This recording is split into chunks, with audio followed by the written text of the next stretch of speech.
kabur itu kan dalam Islam sendiri Ya. ya. Itu kan banyak maknanya dan tergantung konteksnya juga. Ya. Kabur itu untuk kemana, mau ngapain, apa tujuannya, segala macam. Di dalam Islam memang kabur itu diperbolehkan. Kabur dalam artian ada yang diperbolehkan, justru ada yang dianjurkan. Dan ada juga yang dilarang.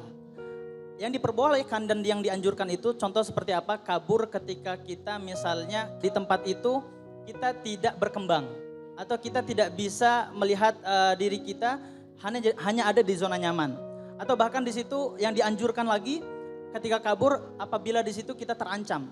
Nyawa kita, keimanan kita, ketauhidan kita misalnya terancam. Maka Rasulullah menganjurkan kita untuk kabur. Rasulullah juga sama. Dulu Rasulullah pada zaman jahiliyah pada waktu itu ketika Rasulullah diutus, beliau juga hijrah. Karena apa? Karena kaum kafir Quraisy yang memiliki watak yang keras ketika Rasulullah mensyiarkan agama Islam, menasihati mereka, mereka justru bukan mendengarkan dan menerima. Tetapi apa? Mereka justru melempari Rasulullah dengan batu-batuan, melempari Rasulullah dengan kotoran, sampai bahkan Rasulullah ingin dibunuh.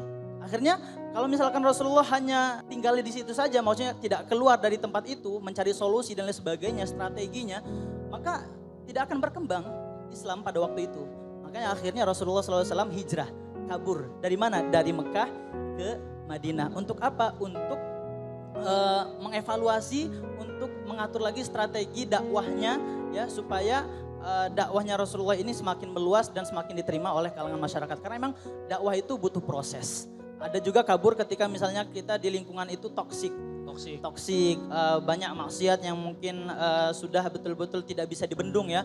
Akhirnya kita pengen, setiap manusia kan pasti pengen punya kehidupan yang lebih baik. Tapi ada kabur yang gak diperbolehkan. Kabur yang seperti apa? Kabur yang mana kabur ini lari daripada tanggung jawabnya. Sebagai seorang muslim ya, itu tidak diperbolehkan kabur dari tanggung jawab.